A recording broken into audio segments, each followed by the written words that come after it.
novembro de 2013, estamos em São Paulo e estamos a fazer o registro das memórias do projeto REAIP 3, financiado pela Comissão Europeia através do programa ALFA. Eu sou a Manuela Guilherme, da equipa da Instituição Coordenadora Universitária Lusófona. Vou pedir às minhas colegas para se apresentarem. Ana, por favor. Sí, cómo no.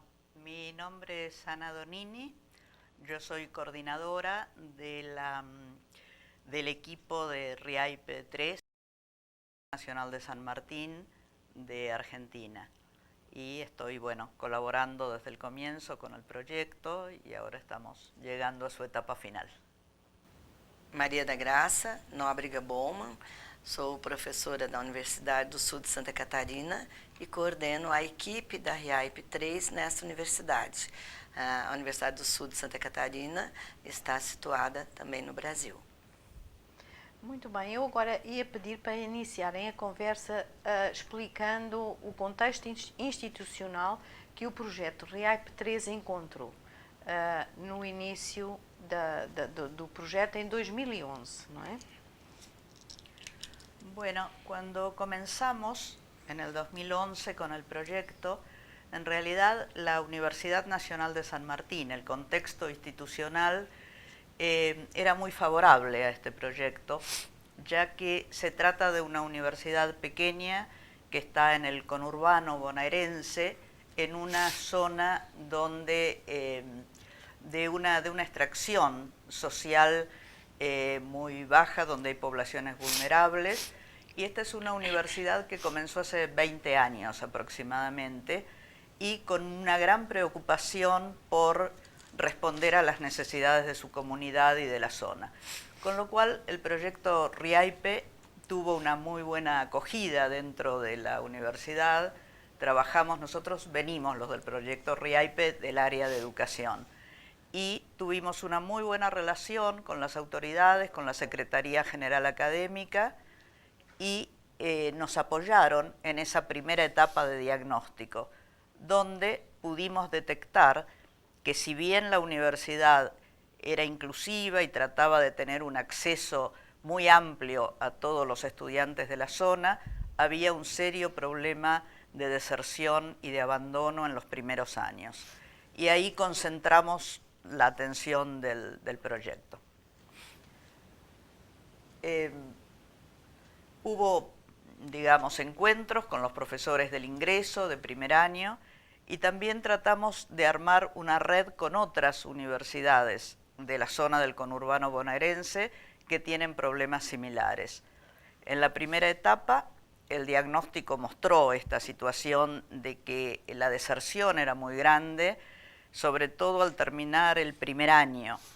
Y ahí decidimos hacer una acción más focalizada con los profesores del primer año y del ingreso, con la finalidad de tratar de ver cuáles eran las estrategias pedagógicas e institucionales que más ayudaban a la retención y a que los estudiantes pudieran llegar no solamente a entrar, porque el acceso era abierto y directo, sino a permanecer, a tener una buena calidad de aprendizajes y a poder graduarse.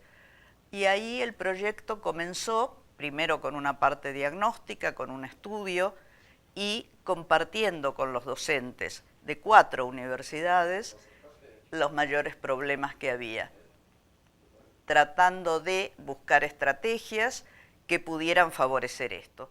Nos concentramos bastante en las estrategias pedagógicas de aula, en los horarios de las tutorías y del acompañamiento a los estudiantes. Hicimos bastantes entrevistas también, un trabajo de campo para ver desde el punto de vista de los estudiantes, de los docentes y de los coordinadores, dónde estaban los mayores problemas por los cuales los estudiantes abandonaban o no seguían sus estudios.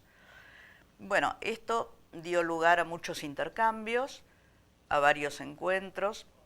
Hicimos un simposio con los encargados y los coordinadores del ingreso dentro de la misma universidad. Hicimos también encuentros con otras universidades. Presentamos 2 ponencias en congresos nacionales e internacionales mostrando las dificultades y hicimos un proyecto que todavía está en curso para modificar algunas planes y programas dentro del curso de ingreso. Esto todavía no ha llegado a su fin porque está en proceso, pero sí conseguimos un apoyo importante tanto de las autoridades como de los docentes.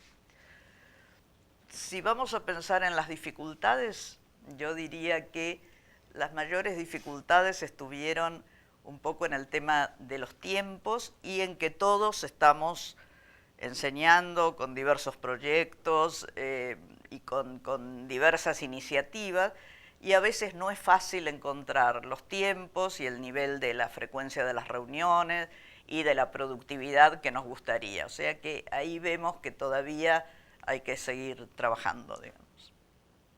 Graça, foi diferente na sua universidade ou semelhante? A Unisul já é uma universidade um pouco diferente, porque ela integra, ela é uma universidade comunitária, então ela tem uma outra característica. E é uma universidade que foi criada há 45 anos, portanto não é tão nova. E sendo comunitária, ela atende muito do ponto de vista da sua inserção social na região sul de Santa Catarina, que também é uma região mais pobre e uma região onde há muitos professores que estão, então, fazendo sua formação nesta universidade, né? Então, isso nos facilitou do modo que o projeto e a nossa equipe, que é formada por mais 2 colegas, não é, da própria universidade, nos facilitou de chegar, não é, aos professores, chegar aos alunos, à própria instituição, porque recém tínhamos criado, em 2011, já tinha 3 anos apenas, um curso de pós-graduação em educação com investigação, sendo o foco e a base da formação. Então, isso nos deu o espaço favorável para que a RIAIP 3, não é, coordenada por mim e que a integro mais 2 colegas, como eu já falei, pudéssemos, assim, ter um diálogo com a universidade, porque estávamos numa situação favorável perante a universidade com relação à investigação, que é o locus da investigação, são os programas de pós-graduação em educação que recém tínhamos criado. Então, isso foi um ponto bom. De outro lado, sendo uma universidade comunitária, ela tem o objetivo principal, a inserção social, né? Então, possibilitou-nos com isso o acesso à rede pública e aos professores, aos alunos, como também aos alunos do curso de pedagogia, não é? Que estão em plena formação. Então, a nossa investigação, e ainda mais, desculpe, ainda mais, os nossos alunos de pós-graduação, 2 alunos, uma aluna minha, Estefânia, e um aluno, o Ed, se constituíram como os assistentes de investigação da rede. E fizeram seus mestrados com o tema da educação superior. E dentro desse tema educação superior, equidade social, ou seja, acesso e permanência na educação superior. Então, do ponto de vista acadêmico, do ponto de vista da investigação e do ponto de vista do alcance e dos dados, principalmente, nós tínhamos aí um objetivo muito bem atingido, que era 2 alunos do mestrado se dedicaram à pesquisa na educação superior, porque eu coordenava a equipe. Então, isso foi bom. De outro lado, em relação à universidade, tivemos muito apoio, porque estávamos criando praticamente a investigação em educação nessa universidade. E também porque as universidades, a partir de 2008, brasileiras de modo geral, se viram obrigadas a fazer um PDI. O PDI é um plano institucional, é um projeto de desenvolvimento institucional, PDI, onde então se colocam todos os objetivos, a missão da universidade, a relação da graduação com a pós-graduação, o foco da universidade na pesquisa e não no ensino, Então, estavam dados para nós, da nossa equipe, situações bastante confortáveis de trabalho, porque o PDI enaltecia, objetivava principalmente a investigação como foco do ensino na universidade. Então, isso facilitou, porque coincidiu, não é, todo esse contexto com a criação da nossa equipe, vinculada, claro, à RIAIP. Então, do que eu percebo, nas duas universidades o projeto chegou na altura certa, Sim, foi isso? muito certa. Nas duas. Muito certa. E também me parece perceber, daquilo que dizem, daquilo que acabaram de dizer, que houve impacto curricular na organização do currículo e na introdução de conteúdos curriculares na universidade, nas vossas universidades, foi?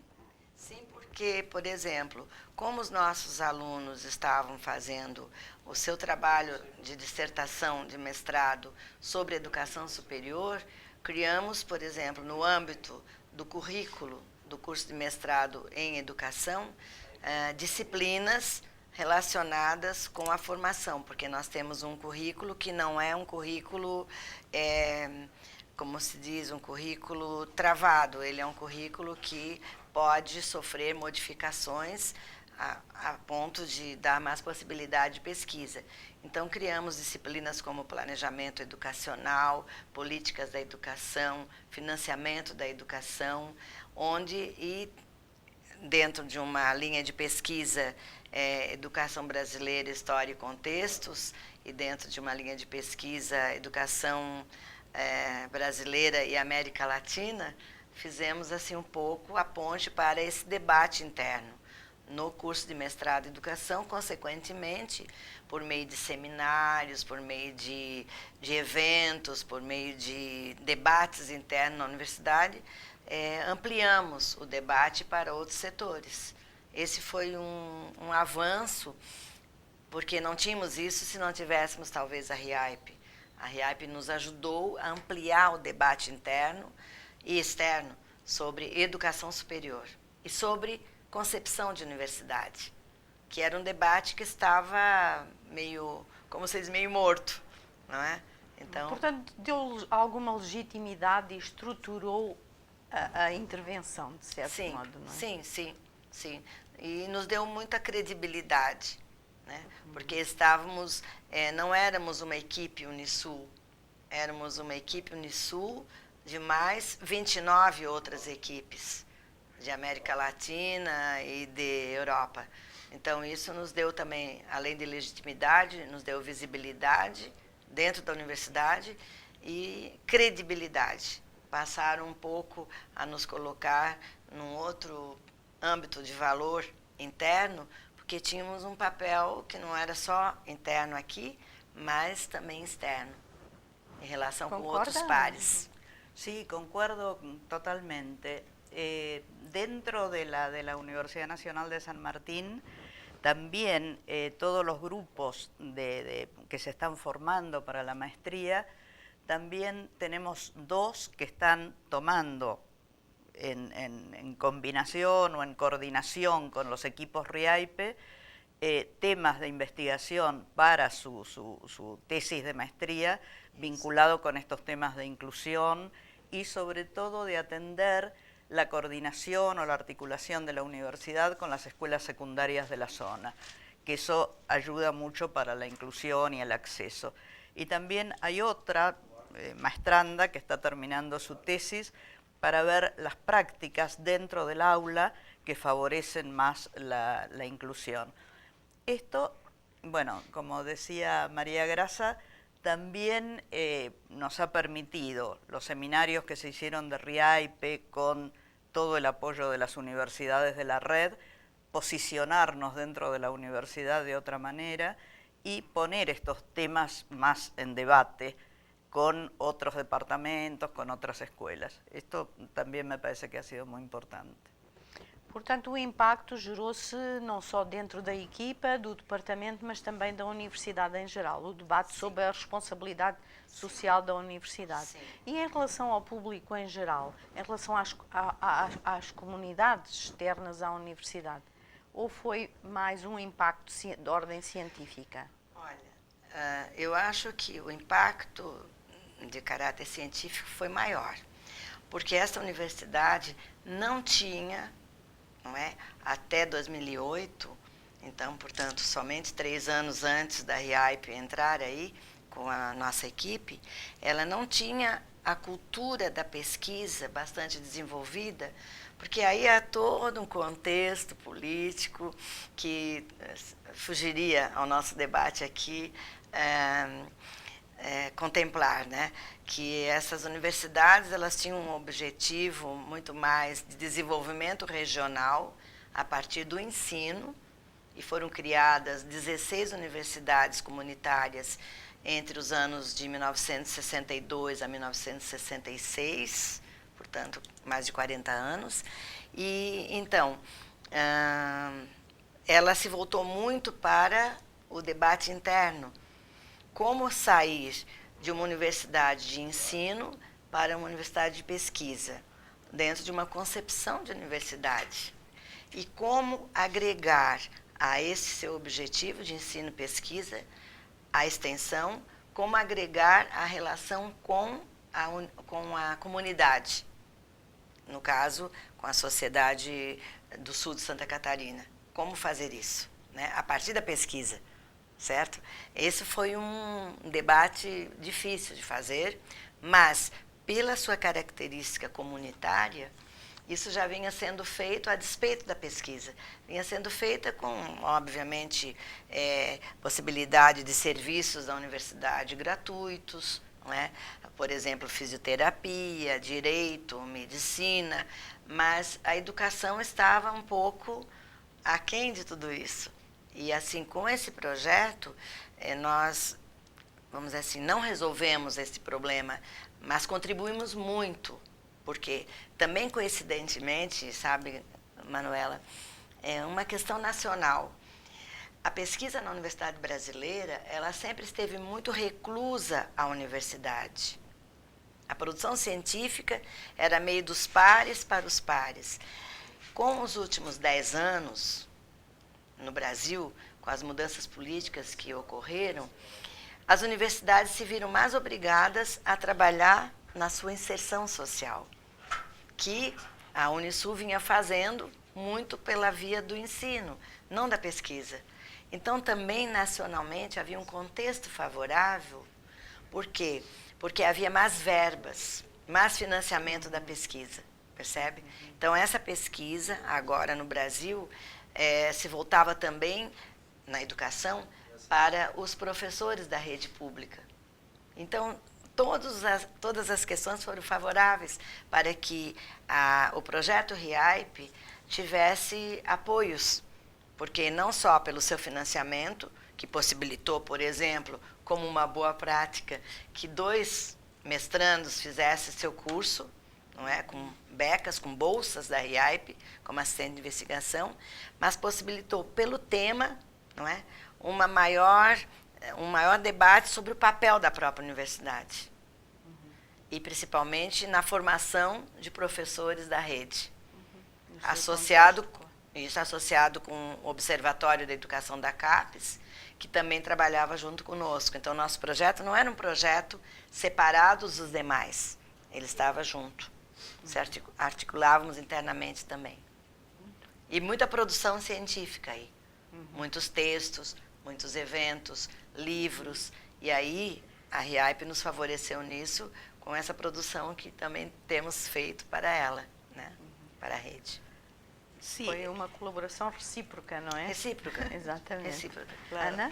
No, en el caso de la Universidad Nacional de San Martín, como es más nueva, nace en los años 90, ya tiene en su ideario y en su finalidad, en su misión cuando comienza, ser una universidad de unos 15.000 habitantes, de unos 15.000 alumnos, y tratar de servir mucho a las comunidades de la zona. O sea que ahí se empieza a dar también una discusión interna sobre el saber académico y el saber pedagógico de los docentes de la zona. Y empieza también toda una acción de extensión por ejemplo, donde todo el proyecto RIAIPE colabora para formar docentes que están en situaciones diferentes. Por ejemplo, hay todo un plan de la universidad para educar y dar títulos universitarios y alfabetización a personas que están en contextos de encierro, en una penitenciaría y cárceles cercanas. Bueno, nosotros hemos trabajado también en ese programa en colaboración, también esto de la colaboración con los institutos de formación docente de la zona, pensando que no es el saber científico de la universidad puramente académico y de investigación, sino también revalorizar el conocimiento de los docentes, de los que se están formando para ser docentes, y en ese sentido el proyecto RIAIPE colaboró para una discusión interna sobre todas estas funciones de investigación, enseñanza y extensión dentro de la universidad, pero tratando de buscar puentes y colaboración con otros fenómenos y otras actividades que se están haciendo dentro de la comunidad. Y esto me parece que es importante como el proyecto RIAIPE, como haber puesto en la agenda de la universidad estas cuestiones y colaborar con lo que se venía haciendo já. Já referiram na importância do projeto RIAIPE também pela oportunidade que deu de colaborarem, dialogarem com colegas de outras universidades na América Latina e também na Europa. Quais foram os desafios, quais foram as vantagens que isso trouxe, essa colaboração e esse diálogo, no âmbito do projeto, que foi a dois níveis, no âmbito regional e no âmbito dos comitês que procuravam uma discussão mais teórica e uma produção mais científica? Veja bem, Manuela, eu digo isso porque foi muito bom, não é? Termos, antes da RIAIPE chegar no nosso programa de pós-graduação em educação, nós temos uma linha de pesquisa chamada Educação e Política no Brasil e na América Latina. Portanto, em 2007, quando criamos este curso de pós-graduação em educação, já estávamos atentos para que a problemática da universidade não era só a problemática da Universidade Brasileira, da Universidade em Santa Catarina, mas era uma problemática que perpassava, não é, os limites de Brasil e América Latina. Bom, como eu tinha conhecido o programa que era o CITED, né, em Portugal, quando realizei meu pós-doutorado em Portugal, em Lisboa, quer dizer, nós agregamos a nossa preocupação com a concepção de educação superior na América Latina, a preocupação também de conhecermos um pouco mais o espaço europeu de educação superior. Haja vista que naquela época estava, inclusive, nos anos 2009, em pleno vigor o início do processo de Bolonha. Então, agregamos, não é, esta preocupação do Brasil e de Santa Catarina, já a preocupação com a América Latina e depois com a Europa. Quando começamos, então, o projeto de investigação da RIAIPE, veio também, nossa, só foi bom no sentido de ampliar, não é, esse debate também para o continente europeu. E, obviamente, discutimos que não é uma universidade em Santa Catarina, mas é uma universidade e uma educação superior, e nela a universidade, que tem uma problemática em vários países. Então, isso nos ajudou a pensar, enfim, que universidade queremos, quem são os alunos dessa universidade, como se dá o acesso e a permanência para uma equidade social, obviamente, no continente latino-americano e europeu, né? Que problemas são comuns a todos nós e que vantagens e aspectos positivos tem a universidade nesses espaços, né? Europeu, latino-americano, brasileiro, enfim. Por onde que vamos? E, obviamente, nos deparamos com uma questão. O Brasil, né, até diferentemente da América Latina e da Europa, é um dos países que, infelizmente, pelo que nós vimos pelos nossos estudos, meus e dos nossos alunos na equipe Unisul, é um dos países que tem um menor índice, não é, de acesso e permanência, tá certo? Do continente americano, latino-americano e também europeu. Então, hoje nós temos aí um percentual baixíssimo de 14,4% dos jovens cursando a universidade brasileira. Então, é um índice baixo. Bom, isso significa que o acesso a essa universidade é difícil. E por que é difícil? Porque há poucas vagas, há um número pequeno ainda de universidade frente às necessidades da população brasileira. E essas comparações, a partir dos nossos encontros, não é, foram também sendo mais aprofundadas. Não é só porque tem poucas vagas, é porque o contexto de cada país é diferente. Então, isso deu uma riqueza muito grande e mais ou menos todos, numa mesma perspectiva teórico-metodológica, acabamos, assim, fazendo estudos comparativos. E a proximidade nesse projeto com mais 29 equipes, não é, nos deu essa grande contribuição. Ana, concorda? Sí, totalmente. Yo creo que este proyecto nos dio la oportunidad de compartir algunas bases teóricas, conceptuales, que a veces estábamos cada uno pensándolos en nuestras universidades o en nuestra región o en nuestro país, y que nos dio la oportunidad de confrontar y de ver que se está pasando un periodo de transición en la cual la educación superior, la universidad que tenemos no nos conforma, queremos ser más críticos y al mismo tiempo más propositivos. Y en ese sentido me parece que el habernos escuchado, el haber dialogado, el ver las diferentes situaciones, para mí nos ayudó mucho a nosotros y pudimos entrar en un intercambio que es un capital adquirido para futuros proyectos también. En el caso de la Universidad de San Martín, tuvimos el privilegio de colaborar en el grupo conceptual con Inglaterra, Holanda, la UBA y nosotros, donde también pudimos en algunos puntos o líneas que eran de interés de nuestras investigaciones, terminar con una encuesta que se hizo, en la cual tú colaboraste también para que pudiera llegar, y estamos pensando seguir profundizando, que tiene que ver con la periodización histórica en la educación superior, temas de ciudadanía, temas de la universidad más abierta a la comunidad, la universidad social, y de gobierno y gobernanza, que creemos que vamos a recoger una cantidad de información que nos va a permitir hacer una devolución al grupo interesante. Eso para nosotros en particular fue de una enorme riqueza.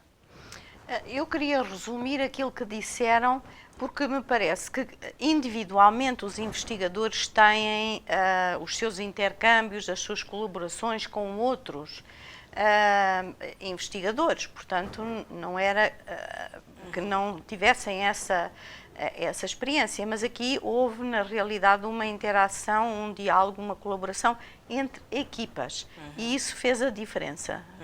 Foi, não é? Foi isso. Posso assumir isso. Agora a minha outra pergunta tem a ver com as dificuldades e queria perguntar-lhes em termos linguísticos e em termos culturais, interculturais, quais foram as dificuldades de comunicação que houve entre... Claro que na América Latina havia só duas línguas, não é? Com as suas variantes. Mas na comunicação com a Europa já entraram mais línguas, porque havia, portanto, pessoas que falavam só inglês, outras que falavam só italiano ou francês. Portanto, houve aqui uma grande diversidade linguística e cultural e de comunicação intercultural. E, portanto, já falaram nas culturas organizacionais das diferentes instituições, mas não é isso que eu estou a perguntar. Aquilo que eu estou a perguntar é em relação aos investigadores individualmente. Isso foi, com certeza, um desafio. que trouxe enriquecimento, mas que trouxe também dificuldade. Queria ouvir-vos sobre isso, o que é que acharam? Bueno. Sim, posso falar? Sim, vamos lá. Aí, Manuela, eu acho que precisa antes definir um pouco como se dão as relações sociais, como se constrói as relações sociais. As relações sociais se constroem principalmente, justamente, pelos grupos de pares e de colegas que dominam o mesmo idioma, porque a facilidade cultural da comunicação. Então, essa é uma questão. Então, dominamos português, vamos nos relacionar mais com as pessoas que falam português. Daí a nossa proximidade com Portugal e com os investigadores de Portugal. Logo, vem em segundo lugar, digamos, não colocando em ordem de importância, mas a importância do ponto de vista da comunicação, as facilidades de comunicação com a América Latina, né? Com a América Latina do ponto de vista, obviamente, do idioma espanhol, que para nós é muito mais fácil do que inglês, francês, alemão e outros idiomas. Se junta às afinidades regionais também. Não? Além do que essa relação social, ela também é mediada pelas nossas semelhanças do ponto de vista político-econômico também, né? Então, nós estamos num continente latino-americano, se podemos chamar assim, onde temos uma mesma situação do ponto de vista da reestruturação produtiva, não é? E das transformações do mundo do trabalho, e que a concepção de universidade também não se dá só isolada de todo um processo político-econômico que houve no mundo, principalmente a partir da década de 1990. Então, com isso, a nossa aproximação também com os outros investigadores se dá muito pela linha do campo de pesquisa de cada um, que no Brasil e na América Latina se aproximam muito em relação a essa problemática que sofremos todos, que da mercantilização, por exemplo, da universidade em nossos países, não é? Haja vista o que tem hoje no Brasil, que quase 80% da universidade brasileira é privada, e 20% públicas, assim como nós falamos, onde são incluídas as comunitárias. Bom, essa é uma questão.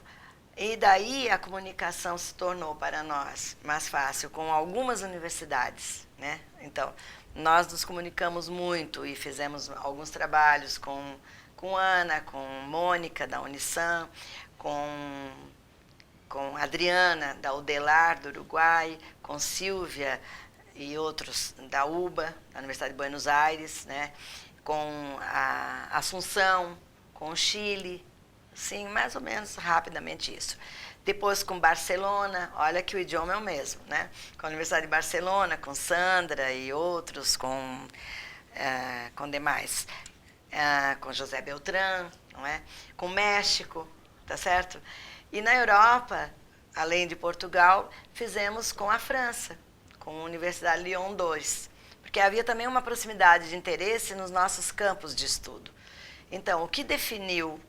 Em que a língua usada também era o português, não é? Isto, exatamente. Não fizemos muitas articulações, por exemplo, não por não ter importância, mas com a Inglaterra, com a Holanda, não é? Com os colegas da Itália um pouco, porque havia assim, mais entendimento do ponto de vista do idioma, mas isso foi digamos assim, não foi uma falha, mas foi um limite, né?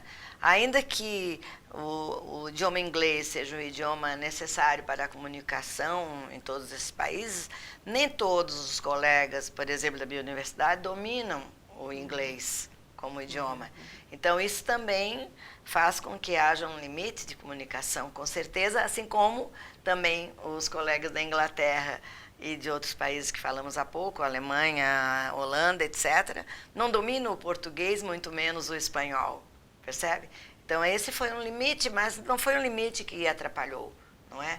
Porque o número é bastante grande. Não foi determinante. Não, pelo contrário. Conseguimos conhecer os seus projetos, conseguimos conhecer, mas por quê? Porque havia outros cenários de encontros, como as reuniões internacionais, que possibilitavam este intercâmbio também com essas equipes. Então, me parece que, não vou dizer que houve a perfeição, houve muitos problemas, mas que houve um intento muito grande de aproximação de todas as equipes, das 29, a partir dos eventos internacionais, e isso nos deixou, digamos assim, satisfeitos do ponto de vista que não poderia ser mais do que isso em 3 anos. Lembrando que estamos... Graça, eu posso dizer que houve problemas porque houve, na realidade, uma tentativa de colaboração e de diálogo. Sim, senão não havia problemas, não é? Com Cada um certeza. ficava... É. Ana, o espanhol foi dominante, não é? Neste projeto. Claro.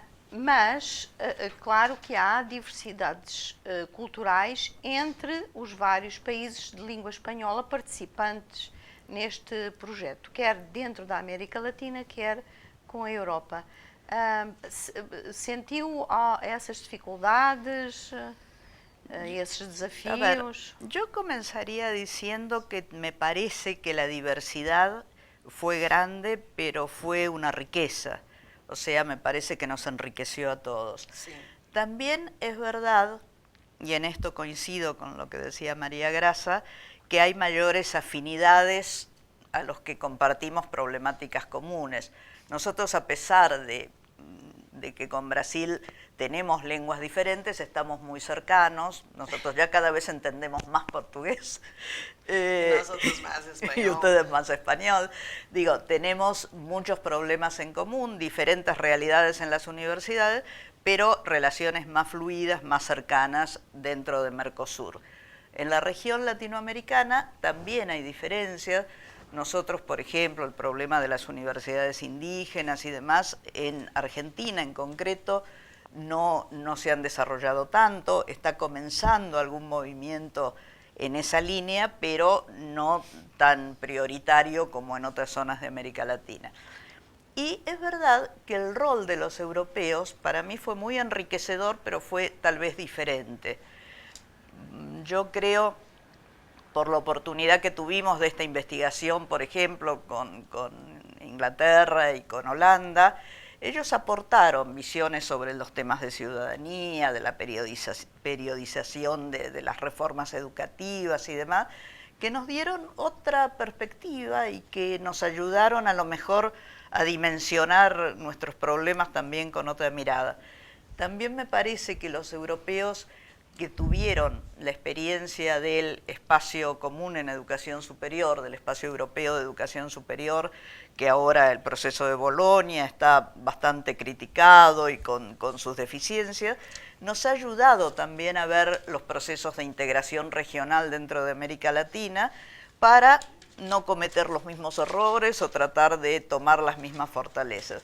A mí me parece que en líneas generales cada uno desde su rol y desde su perspectiva aportó a que el proyecto fuera más rico y más satisfactorio para todos.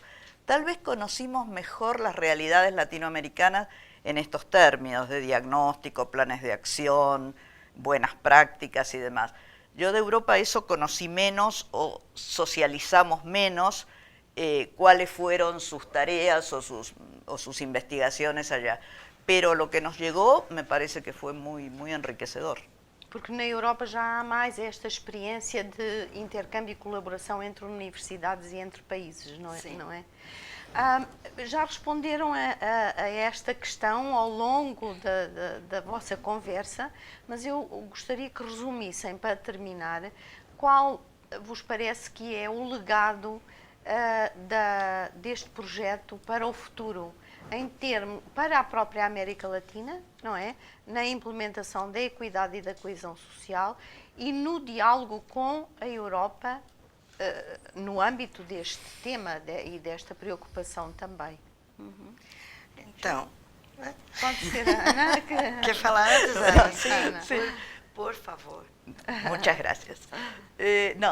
Yo simplemente me parece que el legado importante es el tema de, dentro de una visión de la universidad, como decía antes, crítica y propositiva, pudimos trabajar alrededor de 30 universidades con esta perspectiva de red. A mí me parece que el tema de la red es a futuro tiene una gran potencialidad, en el sentido que compartimos un marco teórico común, tuvimos encuentros donde hubo marcos conceptuales y perspectivas y paradigmas compartidos, y luego en cada lugar hubo planes de acción contextualizados, dirigidos a las necesidades de esas instituciones, y eso me parece, y que se vio después en productos como publicaciones, artículos, ponencias, cambios concretos en lo curricular y en lo institucional en cada lugar, y eso me parece que es una riqueza como para continuarla. Y lo que yo diría es que seguramente va a continuar de maneras diferentes, con otras alianzas, con otros focos, habiendo construido sobre lo que ya descubrimos o lo que ya investigamos, pero que se van a abrir nuevas líneas. Y también me parece que el gran capital, que ya lo tenemos, son los contactos que supimos construir y los vínculos. Y eso me parece que es el gran legado. Y los productos científicos. Y los productos científicos que ya han quedado, pero bueno, los productos científicos nunca se acaban, o sea, que lo que se terminó es semilla para continuar, ¿no? Y eso me parece que es la riqueza del proyecto, ¿no? El que vamos a continuar. Muito bem. E, bom, eu diria assim, que a universidade, na sua autonomia, né, no gozo de sua autonomia, que é a sua função, para mim, uma das mais importantes na produção científica, né, o projeto, ou a rede, esta rede, ela fez assim, ser ampliada ainda mais essa autonomia, que se nós gozávamos dessa autonomia para uma produção científica no Brasil, não é?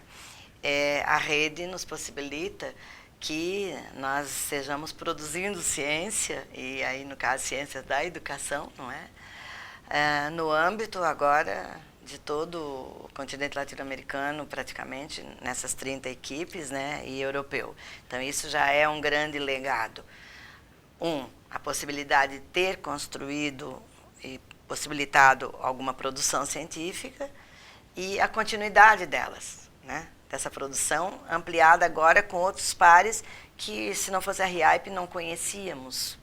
Então, portanto, já tem um princípio que é o princípio do conhecimento de outros pares, não é, que fazem ciência, né, que produzem ciência. E, de forma bem pragmática, por exemplo, nós tivemos a oportunidade de chamar a Adriana, do Uruguai, chamar a colegas da Argentina, chamar a colegas de outros países para integrarem nossas bancas examinadoras, por exemplo, da produção científica no projeto nosso, da Unisul.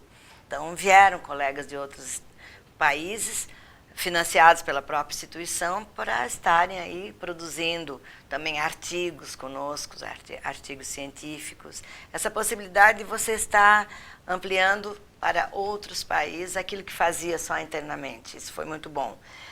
A possibilidade de intercâmbios futuros, a possibilidade de convênios, de acordos, que já estamos aí agora tentando articular com outras universidades, tá certo? E a sua materialidade vai ser a continuidade por 2, 3 ou não sei quantos anos de outros colegas vindo ao Brasil, vindo à Unisul, nós também indo para esses outros espaços, né? Eu acho que isso... Bom, muito recentemente fizemos o 3º seminário, não é, internacional da RIAIP em Tubarão, em Santa Catarina. Há uns dias apenas. Há uns dias, terminou agora no dia 1º de novembro, já aproveitando que os professores vinham para cá. Então, essa é uma possibilidade ímpar, porque também não temos tantos recursos financeiros assim. Então, essas trocas... uns aos outros. Então, exato, essas trocas nos permitem, assim, nos permitiram, né, por exemplo, estar em Santa Catarina, 2 professores de Portugal, não é? 2 professores da Argentina, uma que seria, mas não foi possível, da Espanha, mas também sabe, de Uruguai. Então, isso nos ajudou. E estamos já, então, agora conversando com 2 ou 3 universidades das 30 para continuarmos o nosso diálogo, continuarmos as nossas investigações com outros atores. Exatamente, mesmo aquelas que nestes 3 anos não tiveram a oportunidade de iniciar colaborações, pode continuar, porque conheceram os investigadores, interagiram com eles, trabalharam no âmbito do projeto, quer no âmbito regional, quer no âmbito dos comitês e das outras, da estrutura do próprio projeto. Também lembrando que, por exemplo, no Brasil, pelo menos, eu acho que também em todas as outras universidades, não podemos trabalhar, pesquisar, produzir cientificamente sem que haja um recurso financeiro. Claro, não é? tem que se ir então, à procura, não é? Vamos dizer assim, a condição necessária para você continuar trabalhando, então, como temos poucos recursos financeiros, vamos nos juntar a outros e, com isso, fazemos a materialidade, né? Produzimos a materialidade para podermos, sim, efetivamente... Mas sem criar estas redes, como a Ana disse, também não é possível depois pedir financiamento, não é? Então, isso nos facilita. Isso facilita muito. Muito obrigada. Ficávamos aqui mais tempo, mas não claro. vai ser. Muito obrigada também. Bueno, muito obrigada. Muchas gracias. Muito obrigada. Muchas gracias.